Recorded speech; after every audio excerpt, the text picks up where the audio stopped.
Hi. Hi, everyone. Thank you for joining us today as we dive into how to overcome the top challenges of implementing MDM and endpoint security. I'm Christina Mack, Director of Marketing here at Dataprise, and I will be the moderator for today's discussion.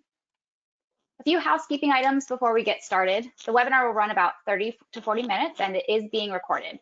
We'll send around a copy of the recording post-event. Attendees are in a listen-only mode, but we'd love for you to submit questions via the question and answer function in GoToWebinar. Now, brief intro into Dataprise in case you don't know us. Dataprise was founded in 1995, and today we are the leading strategic IT solution provider to mid-market and strategic IT leaders who believe technology should allow you to be the best at what you do. Dataprise's unbeatable IT solutions and services are tailored to the needs of strategic CIOs and provide best-in-class managed cybersecurity, cloud, infrastructure, data protection, mobility, and end-user solutions. Joining us today, we have Stephen Jones. Jones is our Vice President of Cybersecurity and responsible for the strategic design, management, and execution of our managed security service offerings. Jones is a veteran in the security operations space, bringing 20 years experience in cybersecurity and technical leadership to the team. Also joining me today is Dave Schwartz, SVP and General Manager of Wireless Watchdogs, a Dataprise company. Wireless Watchdogs is a leading provider of mobility managed services and MDM solutions. Dataprise and Wireless Watchdogs joined forces last year to provide our respective clients an even broader solution portfolio. And with that, I'll turn it over to Dave to give us an overview of the state of endpoint security. Awesome. Thanks so much, Christina. Yeah, so I thought it would be helpful to sort of set the tone of, why we're having this conversation in this webinar today with the state of endpoint security. To Christina's point, 71% of US CEOs today are extremely concerned, and I think that's actually an under emphasized way of putting it, with the number of cyber threats that are being experienced and companies are vulnerable to today. Much of that has to do with the state of the world, both from a pandemic standpoint, health crisis standpoint, and also, unfortunately, the political climate as it relates to some of the things happening overseas. Some key points to focus on as we sort of start looking at both endpoint security and managed mobile device management are that 40% think that their mobile devices are their biggest IT security threat. That number continues to grow in terms of the number of mobile devices being utilized by employees today. And so as that continues to grow, the threat becomes bigger and bigger. Out of those mobile devices, 70 million smartphones alone are lost each year, and only a small handful of those are actually ever recovered. And when those are recovered, what are the processes and procedures that are in place is often an under-focused area of security threat. And 70% of those successful breaches, unfortunately, are originating at the exact endpoints that we're talking about, mobile devices being a key piece of that. And worse, out of all of this, is that for every threat, just last year alone, the cost to an organization can be many millions of dollars. On average, the cost of a typical data breach is just north of $4 million. And it's often overlooked on what does that really mean? It's not just the dollars, it's the downtime, it's the impact to your clients and the perception that your clients now have, and the list really goes on and on. And so by having this conversation today with Jones and I'm hoping that we can really help drive some points of consideration to really take that next step that many organizations I think have been hesitant to or not quite as rapid as they should be proceeding in these areas. Next slide. You're muted. Thanks, Dave. Now diving into the main portion of today's session, some of the challenges that IT leaders face when looking to implement mobile device management and endpoint security. Our first challenge is user sentiment. Jones, can you start us off with what challenges typically arise here? Yeah, sure. So one of the things that we see very commonly as we work with our clients who are beginning to roll out MDM and endpoint solutions is their user base actually coming back and having a set of feelings about that, concerned about maybe how these things are going to impact the way they work, their efficiency, even the processes that they're currently using. So I know that this is something that we're actually starting to see a little bit more and more, is that businesses are seeing their user base actually come back and express some concern about large-scale changes to the environment. And there's a number of buckets that this kind of falls into, and we'll talk about that as we go through the slide deck here. And actually, let's go to the next one, Christina, because I think this really starts to get into a more specific area that we can dive into. Yep, user adoption of new technologies. So the big one here, again, is adding new technology to a workstation is something that an end user is concerned about. They want to make sure that whatever this new software is isn't going to make their endpoint slow, unusable. It's not going to add additional barriers to being able to get things done. We're all used to doing things a certain way and having a certain amount of resource and power that we're working with. So I think this is one of the things over the last 18 months that I have seen from our clients' user bases is really a pushback of, hey, like I realize we're going to be adding some new capabilities, but we're concerned that this is going to make our jobs harder or is going to make us less efficient than we are today. And I think that's really just kind of a fear of the unknown when we're talking about adding things. Endpoints historically have had a bad rap or a bad reputation for causing service or performance degradation. And so I think that's not only from a user perspective, but probably also from an IT department or security department perspective. One of the things that they're often worried about is how these things are going to impact them. What are you seeing on the MDM side, Dave? Yeah, I think that there's a very similar concern of, hey, how is this new thing going to, that's being deployed to my device, going to impact my ability to get the job done?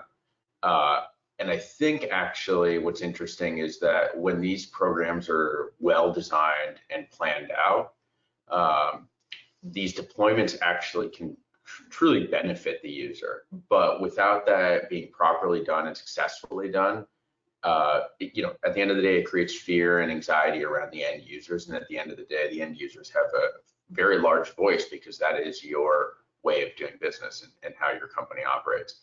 So what we found is that by balancing on the MDM side, both accomplishing the company's goals while also actually empowering and benefiting the end user, that has gone a really, really long way.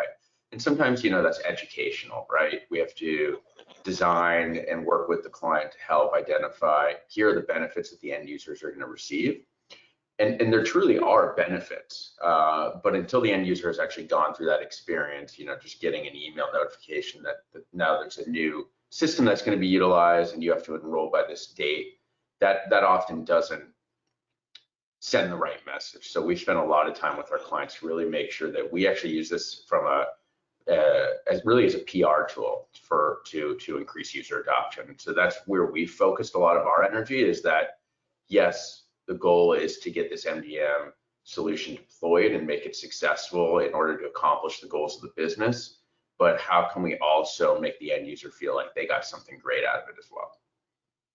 Yeah, no, those are all great points. And I think one of the main takeaways that we have adopted as we're deploying new cyber endpoint technologies is really making sure that the business understands that while the user acceptance is important, and making sure that we're communicating the values and the benefits of these technologies, that ultimately the business need for this security capability should really outweigh the user concern, but it's not something that should be ignored along the way. Great. And also on this topic, there's the acceptance and understanding the benefits of the new technologies, but another component is that training aspect. It is a new technology that users are expected to do certain things with.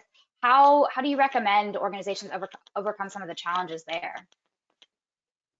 Well, I think one of the ways that we've seen things change is actually it's kind of interesting on the endpoint side. One of the trends that we're seeing, the specific endpoint technology that we deploy, CrowdStrike, actually took away some things that users are used to seeing, and where we thought this would actually kind of ease some concerns, it actually ended up creating some additional ones. The icon down in the tray, down by your clock, that shows you that your endpoint service is there and doing something, does not exist with CrowdStrike, which is the particular endpoint that we deploy and leverage. And so the users actually, changing that much actually did cause the users to now question, do I have endpoint on my machine? Do I have antivirus running? Am I protected? And so we really had to do a lot of user education to let them know that their machines were actually still protected, that this is just how these endpoints work. So the users are paying attention. That is 100% for sure. We've seen that, as you know, with most of our clients as we're rolling out. We've been trained over the years that your antivirus application, your endpoint application should have an icon somewhere that I can see and interact with, right? And that's just not the way it is anymore. In addition, one of the other changes to the way users have interacted with it, and again, I had not anticipated this being quite as much of a concern for an end user as it ended up being, was that in days past, you used to be able to force an endpoint to do a certain set of actions, to scan something, or to scan like a piece of removable media, to scan a file or a folder, if you were concerned that there may be something malicious in that file or folder. And what we've seen is, again, the endpoint that we're using, CrowdStrike, does not have these features. There is no tray, there is no way to force it to do something. These next-gen technologies are often always watching. They're always paying attention to what the machine is doing, every process, every file. So that was an educational change for the user as well. We published a lot of material to our clients. We published a lot of kind of getting started guides, do webinars like these to help share that information. But there is a big change in the way these technologies work and the way the end users are interacting with them, or in some cases, no longer interacting with them. That is, cause for some concern on the end user side, but is really overcome through just excessive education and communication from us, as well as from their company. And Dave, is that something similar? I know you mentioned deploying MDM for users. Is that something similar you see on the MDM side of things? Yeah, I think there's actually an element that's in some ways the reverse a little bit, and some of that has to do with what Jones was alluding to in terms of the things CrowdStrike operating sort of behind the scenes, right? It's not so visible, where as it relates to the MDM applications and functions, it's much more visible to the user. So the fears of, oh wait, this way I used to do things before, I don't have the same option, or I don't understand if it's actually happening. When it comes to MDM, it's actually a little bit more the reverse, where what we're seeing is the user sees that this thing has been deployed to the device, and once they've actually seen the benefits of it or the streamlined processes, they start appreciating what their IT department has done to really help bridge the gap between security and policy enforcement and end user adoption. And so it's interesting to hear, that on the CrowdStrike side, this element of it being done behind the scenes has had an unexpected response from a user base, and I could see absolutely why that would happen. Fortunately, on the MDM side, because it's not done in secrecy, or behind the scenes, it's a bit of a different experience for the end user. Great. So moving on to our next challenge, privacy concerns. Jones, what type of feedback are you seeing on the endpoint security side? Sure, yeah, this is, again, something that is cropping up in the last several years, which is really the end user questioning what exactly the endpoint has access to. What kinds of things can you see? And this, again, I thought was a little bit more unexpected. And I think from my perspective, I've always kind of understood that if I was using a corporate asset or a corporate machine, that anything I was doing there was obviously subject to monitoring. Although I will admit that that may be from over a decade in the federal government and the intelligence community space where that is absolutely the case. But on the corporate side, I have seen this crop up a bit more recently. And I think there's probably a number of things that play into this. Obviously, privacy and data privacy are things that are in the news a lot. And I think there may be some generational components to this as well. The workforce is a bit younger, and it is now populated with people who understand a bit better the impacts and ramifications of privacy concerns. So we're often getting questions around what can you see, what kinds of activity are you tracking and monitoring, mostly concerned around web traffic, sometimes concerned around that we can see files. Now, as a provider of this service, a third-party provider, we obviously provide this service and these capabilities and technologies to clients of ours for whom their employees are not Dataprise employees, as an example. So their concern is really that now a third party potentially has the ability to see something that they may be doing from either a corporate perspective, right? Somebody may be dealing with sensitive information of a corporate nature, sensitive information from an HR perspective, or the fact that the client may deal in sensitive information like PII or PHI, right? Protected health information or personally identifiable information. So there's this concern that we can see this data, that we're able to track them. Now, in some cases, yes, these endpoint technologies can see a lot of what is happening on the endpoint. That's by design. And this is really advantageous because it allows us to see exactly what's happening, exactly what data is being accessed and transferred. And so while I understand from a user perspective, there are some privacy concerns there and what these endpoint technologies have access to and can see. Again, we're talking about using corporate assets, corporate machines, and most organizations do have policies in place that make this clear that what you're doing on a corporate machine is really the business of the client organization or the parent organization. So that's most of what we're seeing. Again, web traffic is the big one. People are concerned that you're looking at what websites they're going to, especially in a work from home culture now, where post-pandemic, a lot of people are at home. And I think the lines between what they do on a corporate asset versus what they would have done in an office are probably a little more blurred. So I think people are really just more heightened and aware of that. Again, being transparent and clear with them is always the answer to this, I find.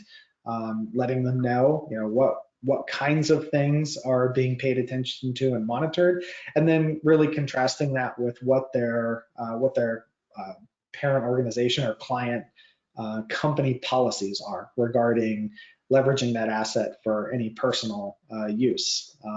We do have clients that do not have very strict policies on what end users can do with their machines. Some of them allow games, downloading, streaming, even some clients, it's rare, but there are some out there that don't even mind adult content on a corporate asset. So it really comes down to contrasting this and again, providing education to the end users so that everybody is above board and clear with what the capabilities of that technology are. Yeah, I very, very much echo what John's just said. I think more than ever over the last 2 years, I have had several friends of mine who are in different industries reaching out to me asking, hey, my IT department at my organization deployed this or deployed that. What's your feeling on that? What can they not see? I can't tell you how frequently it's actually, in fact, one just happened last week. And while, to the average end user, most of these are actually not security related. There's some other functions they're getting out of it, even things as simple as, an MFA tool or multi-factor authentication tool. But the idea that a new tool is being deployed to the device immediately is, well, what's everything that's being monitored along with it, whether that's the actual tool doing it or not. So what we've seen is very similar to what Joan said, and I think the lines have been blurred. Working from home on a corporate-owned asset, a lot of folks are using that as their primary tool, or their primary computer, whether it is personal or business. It's being used for both at this point, and that's creating some challenges for sure. I think there's an element that's a privacy concern, but I think as we continue to educate and users start understanding more and more that the reason for these tools being in place is the downside if something goes wrong, and what could potentially go wrong and the impact to that business. As we continue to educate users, I think they'll start to understand more and more. Yes, I understand the privacy concerns I may personally have, but on a much larger scale as it relates to the company I'm a part of, I have a responsibility to be cautious and careful of what my actions are. And so I think we're going to continue to see the pressure around privacy concerns. I mean, as I drive through Los Angeles, there are Apple billboards all over the city that are highlighting privacy, right? And so it tells you how big of a topic this is right now. And it's interesting that, as Joan's alluded to, is, companies, organizations have the ability already, whether it's in their employee handbook or employee agreements, to monitor and look at some of these things because it's for protecting the business. Even on the MDM side, for a user to enroll their device, they're signing off electronically on an end user license agreement that many times the organization has actually published and had legal look over, and it's specific to their organization,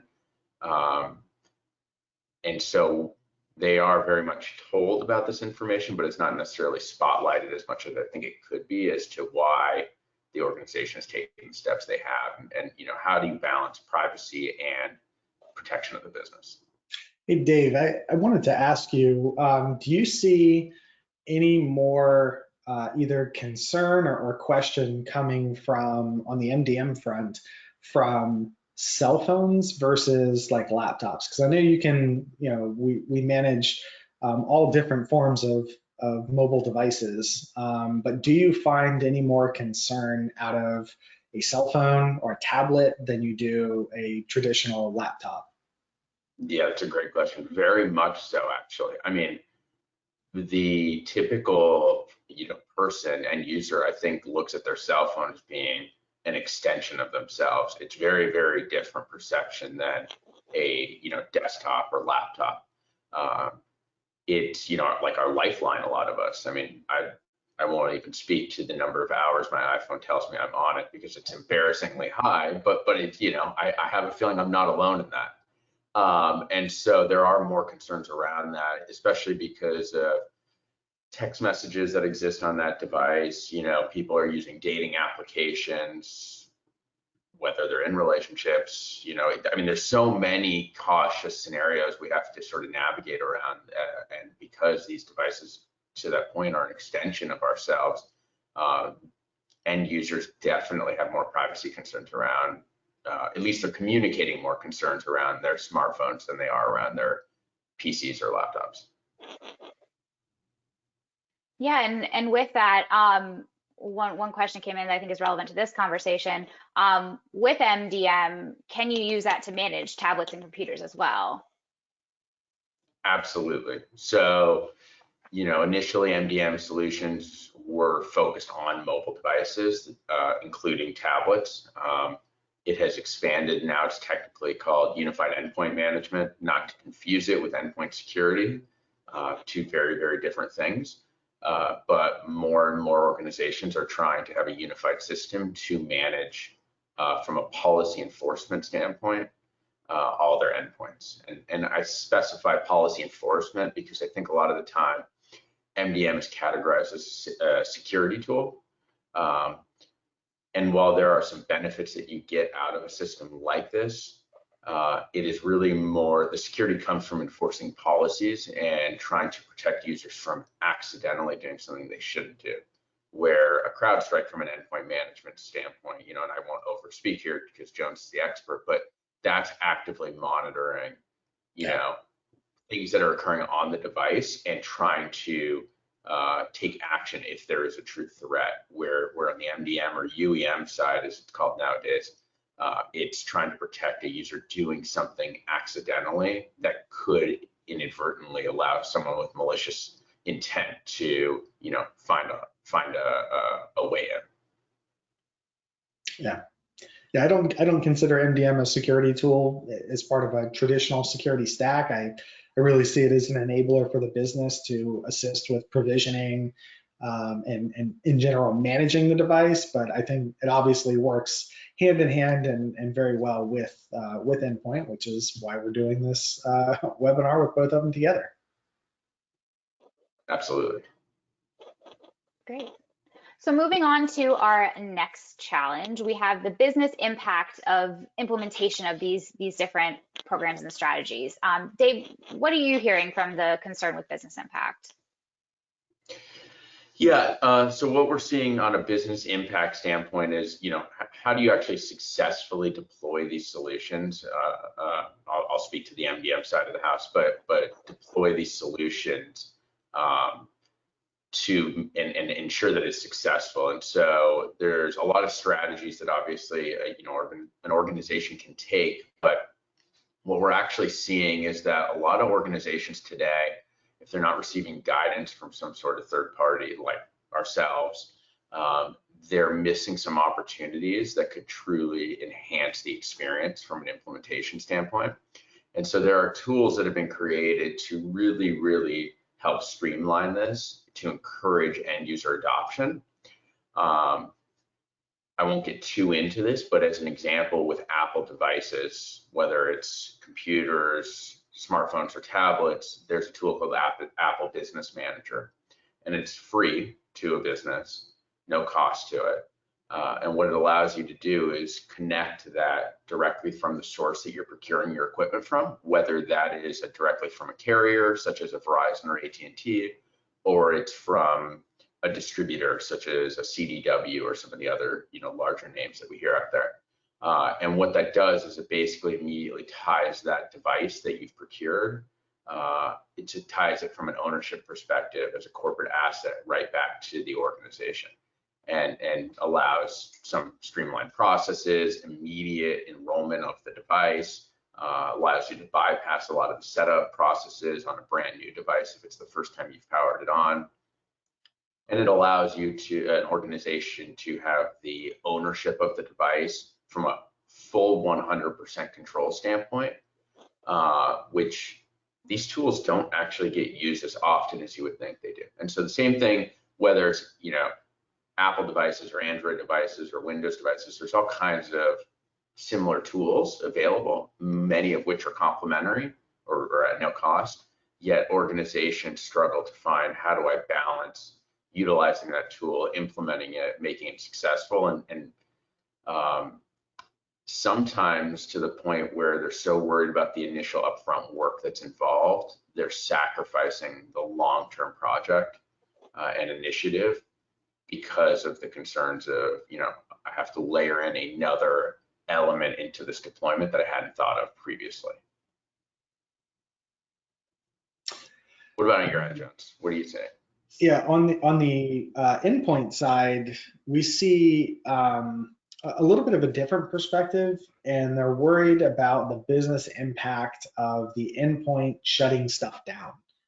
So endpoint is designed by nature to stop malicious processes, to stop viruses, malware, those kinds of things. A lot of businesses in the past have had some sort of run-in where an endpoint did something it probably wasn't intended to do, and it shut something down, which caused a business impact, a revenue loss, a work stoppage in some cases. And so I think there's a lot of our clients who remember this or who have maybe been bitten in the past. that are very hesitant about rolling this out. Fortunately, one of the ways that we overcome this is when we deploy, we actually go into a passive monitoring mode where it's actually not shutting anything down. This is especially true for when we're replacing an existing endpoint with our newer CrowdStrike endpoint. And this ensures that our endpoint is not battling the endpoint that is currently on there and fighting for resources or fighting to stop a threat with another technology. So that is one of the biggest concerns that we get when we talk about deploying is, here's our critical resources, here's our VIPs, like nothing bad can happen to them or their machines during the rollout here. Obviously, we always aim for little to no business impact at all in our deployments, and we actually have a very positive track record of not causing a problem with rolling out our endpoint solution. Fortunately, CrowdStrike is really, really good about playing nice with other existing endpoints and also not being overly heavy-handed unless we really ratchet up those policies. But we've not had any significant business impact. We've not taken a customer down. But that is really the big concern we get when we talk about pushing something out, especially if we're talking about deploying to hundreds or thousands or tens of thousands of assets at once. Is that there's always that concern that it is going to go bad and cause the business to stop or shut down. Again, our track record here, I think, speaks for itself, and we're able to, again, let the client know that we are able to roll this out in a monitor-only mode so that we can get it deployed successfully. We can ensure that we're 100% deployed and that we are able to track things that it is detecting, so that if there were a problem, if it were potentially fighting for something, we would be able to see that before we turn on the ability for it to kill processes, lock accounts, shut down machines, things like that. So in this case, the tool set really provides a lot of those things that we need to assuage any fears or concerns. But again, our training, our vendor training, and the tens and tens of thousands of machines we've deployed on has really given us a good baseline for how to ensure that we're not impacting our client's business during a critical process like deploying a new endpoint. Yeah, I also think it's important that it's, from an implementation standpoint, we do a really put a lot of extra energy into really being aligned with the client on, what should the expectations be, and to the point that John's made of deploying this to hundreds or thousands of endpoints. No matter what technology solution is, there's some room for something to go wrong with a handful of users or endpoints. And I think we have to be very realistic and honest about that. And I think when those things happen, I wish it never happened. But unfortunately, with technology, there's some room for things to go sideways once in a while. And it's how do we all, from an implementation plan standpoint, how are we prepared to bounce back, respond quickly, resolve the issues that are at hand? And as long as there's a plan in place for that, it allows the company to have the least amount of impact from a negative standpoint when they are doing an implementation. And I think to what John said, our history speaks to that, but ultimately at the end of the day, if we're all ready to bounce back as quickly as possible and help the client overcome any obstacles that arise, I think that's something that organizations are often not prepared for when they're doing some of this work in a state where they may be rushed or haven't really thought through all of the steps from an implementation standpoint. It's designed to go perfect, but unfortunately it doesn't always go perfect, and we need to have a plan in place for that. Great. So moving on to our last challenge, devices the MDM has been implemented, endpoint security has been implemented. What happens next? What are the logistical and support considerations? Dave, what do you usually hear from a challenge perspective here? Yes, what I usually hear from a challenge perspective here is around support considerations is what are the steps that have been designed to best support the user when they get a new endpoint or a new device, when an old device is being retired, what are those processes and procedures?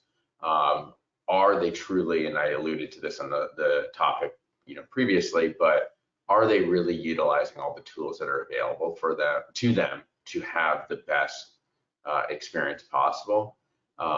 These are areas that continue to get missed time and time again by organizations, and I think that a lot of that is just lack of awareness that some of these things exist and some of these tools exist. So we are seeing clients struggle and ask for our assistance when it comes to not utilizing some of these tools that are available to them, such as the Apple Business Manager tool I alluded to earlier, on as it relates to mobile device management. And again, I'll hit on Apple just one more time while I'm already on the topic. Federating Apple IDs has been a huge move in the right direction for corporate-owned assets. That's been now a big focus for organizations. So yes, we've done our great job of implementing this. What's phase 2, or what's the next phase to make this even better? And so there's always this process of balancing the project at hand, accomplishing the company goals, and also balancing end user adoption and support around this. And so clients have really taken the approach of let's do the best we can initially, let's plan it out as well as we can, and then let's also start looking towards the future. How can we leverage these tools even more than we had historically? And that does also come down to how do we best actually support the end user and give them the best experience. And so those are the areas that we continue to see organizations wanting to focus their attention on.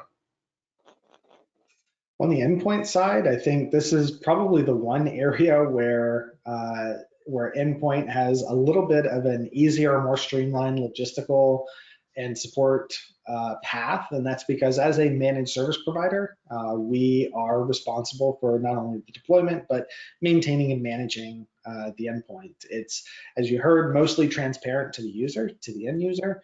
As part of the managed service, we're providing the monitoring and any remediation support there as an MSSP. And so I think from our side, the logistics are a little bit easier. If anything goes wrong with that endpoint, if it falls offline, if it detects something, it's really the managed service provider who is going to deal with that. So from this regard, I think Dave has a bit more things to worry about, or many more things to worry about, and integrate with an end user, because MDM, I think, is a bit more visible to the organization, to the endpoint, to the end user than our next gen endpoint is. So from a logistical standpoint, it's really following all of our internal processes for what happens when something's detected. Occasionally, we do need to work with clients' IT department for things like when new machines are deployed, we need to be made aware of stuff like that so that the agents can be pushed out. But there's usually a process in place, again, to leverage MDM to make that happen, or including our next-gen endpoint as part of a gold image or a standard deployment package that a client has. We also use other RMM technologies that can help push those things out and ensure that a standard baseline set of applications are included.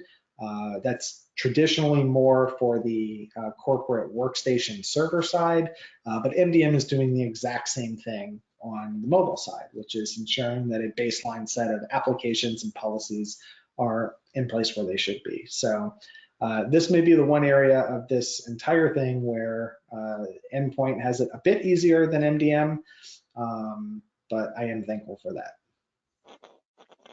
Yeah, that is a good point. We've actually seen over probably the last 18 months a large increase in the number of clients where we were not involved in managing their MDM environments previously.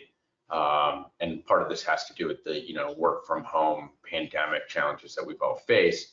but coming to us saying, we really need some help managing this environment. We've implemented it really for the bare minimum features that the system has available to us. We need to really take this to the next level and allow us to get the true benefits of the application that we're paying and we've deployed already. And so we continue to see that as a way to empower users. And this comes back to one of the questions that was asked earlier around laptops and PCs and workstations as it relates to MDM solution sets, because that's been an increasingly growing area for us and for clients to be challenged with the work from home hybrid environment that we're all in today. While solutions may have already been deployed in the past, there are new needs that the business is now facing and challenged by. And so these are sort of the logistical support challenges that continue to arise. Great. So we've talked through some of the top challenges and ways to overcome them. For organizations looking to get started, where should they begin? Jones, you want to kick us off here? Yeah, sure. So I would say the very first place is make sure you're picking the right solutions to solve your business need. There are many different endpoints out there. There are many different MDM platforms out there. They all do a lot of the same things, but they all do things their own way as well. Some of them integrate with other platforms, some of them don't. So I think the first step is really to pick the right solution, really to identify your set of requirements, what your business needs are, and then make sure that you're picking a solution that fits that. You may even have some things that are accessible to you that you can leverage. Dave, you and I were just talking about that yesterday, actually, and you were talking about the fact that there's often solutions that clients have access to that they either don't know about or aren't using. Do you want to talk about that for a second? Yeah, and some of that's what I touched on a little bit earlier, but there are tools that are readily available to clients, again, at no cost, that streamline some of these processes. But you really have to have assessed and ensure that you've picked the right solution up front. And so what we do see, unfortunately, sometimes is these systems can sometimes be expensive, but the trade-off of having to do a switch or migration later when you made the wrong decision can be very impactful to a business. And I think that often is overlooked, right? This is going to work now, and it's great that it's fairly inexpensive, or we already have it included in some package that we're already paying for. But if that system doesn't work, or that system doesn't accomplish our goals, what are we going to be faced with 12 months or 18 months from now when we have to do some sort of migration? And so a lot of the MDM solutions integrate with different systems and applications, or let me rephrase that. Some integrate much better with third-party solutions and applications than others, and it's about making sure that you've vetted those out and that it's actually a fit for your business. It's not just a temporary fix to solve an immediate problem. Yeah. And then the second thing I think is, I cannot stress this enough, which is a solid plan for how you're going to implement, regardless of what it is. This applies well outside of MDM and Endpoint as well, but a solid plan for how you're going to do this, how to support your users with their new technologies, communicating, and a solid communication plan is probably one of the most underrated parts of a plan. As we've talked about before, almost every step of the way here, communication with the end users and with our clients is probably the #1 recommendation for how to get through some of these challenges or overcome them. And then determining the KPIs for how your implementation is progressing. If you're deploying 10,000 endpoints, or if you're deploying MDM to 10,000 assets, that is not going to happen overnight. It's not going to be smooth. That's a large number. I mean, even down in the several thousand can take several days to several weeks to get everything. And then the larger the organization is, the less likely all of those things are to be online and accessible at the same time. Not to mention the one-off errors where a package doesn't deploy properly or some other requirement isn't in place. So really tracking that implementation, understanding how many assets you have. This falls back to one of my other favorite categories of things that very few people do or do well, which is asset management. You know, if you don't understand how many assets you have and where they are, you'll never know when you're done deploying something like this, especially something critical like Endpoint or something you know, very important like MDM that really needs to be on everything. It's all going to come down to understanding, you know, down to the exact number, how many of these things you need to deploy. So plan, and when you think you've done that, plan again, and make sure that you practice your planning, and of course, you know, make sure that you're communicating to everybody along the way and tracking, you know, how things are going. The only thing, I mean, Jones nailed it. The only thing I would just really emphasize again is this is by far the #1 issue that we see organizations faced with, is not actually having a plan or an inefficient, you know, well thought out plan. The points he hit on, 100% agree.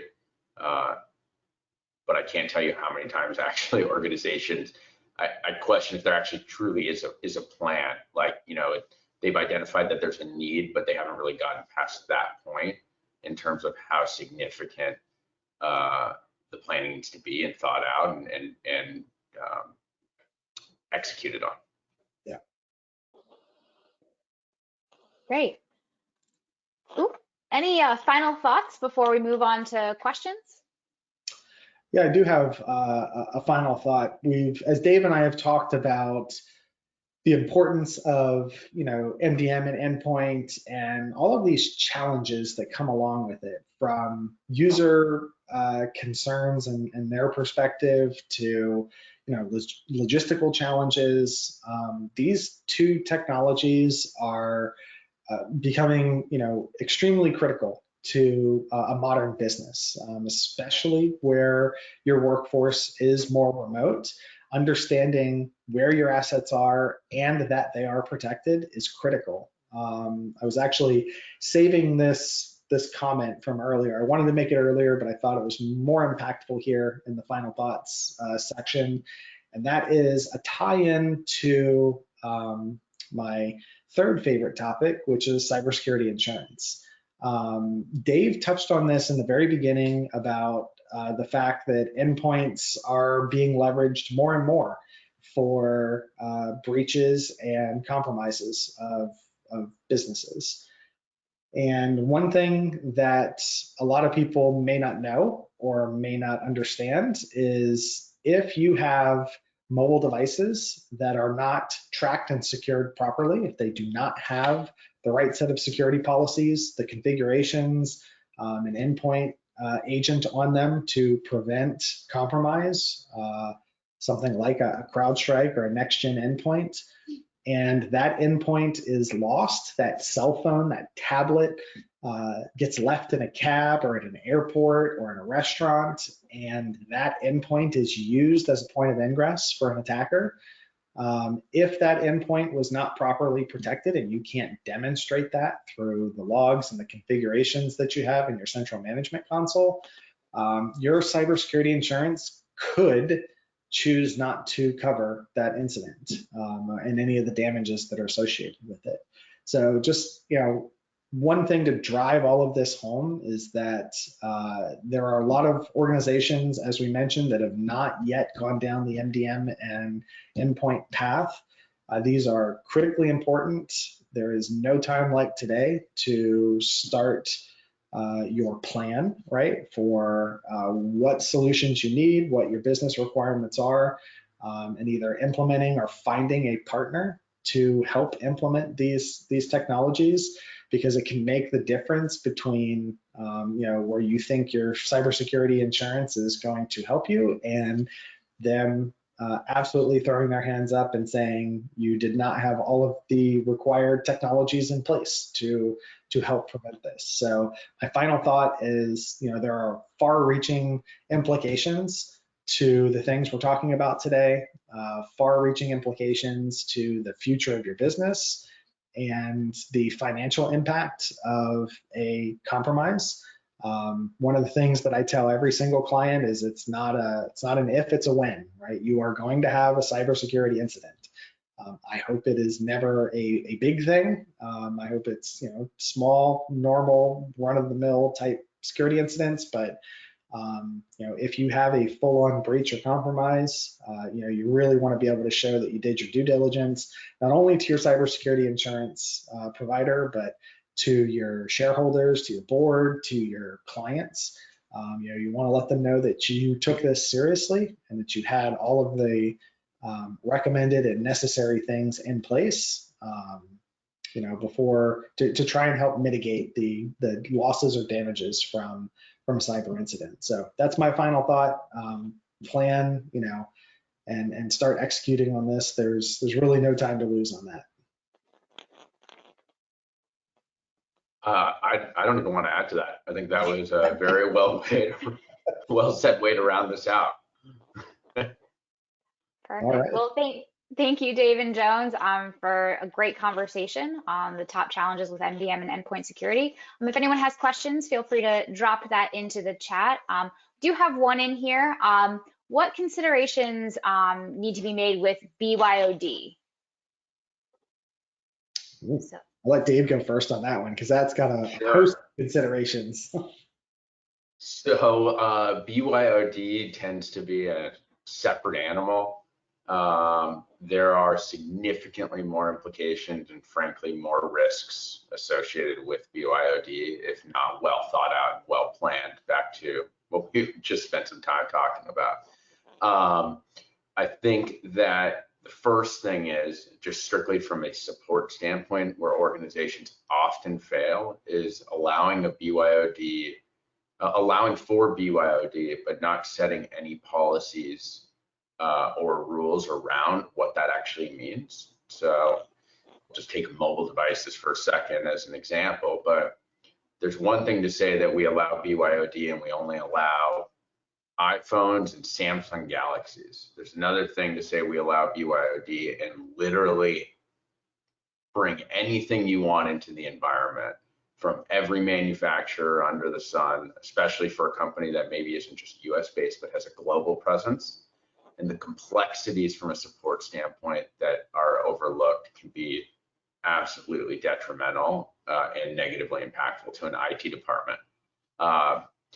So there needs to be a lot of planning. I mean, that's the short of it. I'm actually in support of BYOD, but only when it's done effectively and correctly. And I think that unfortunately most organizations are not doing it correctly. Yeah, I would tend to agree with that. From a support perspective, also making sure that any of those BYOD devices are compatible with your MDM solution, with your endpoint solution. And then there's the extra added fact that it's not a corporate-owned asset, which means the user now has to consent to doing something on their own personal device, which is usually covered in a policy.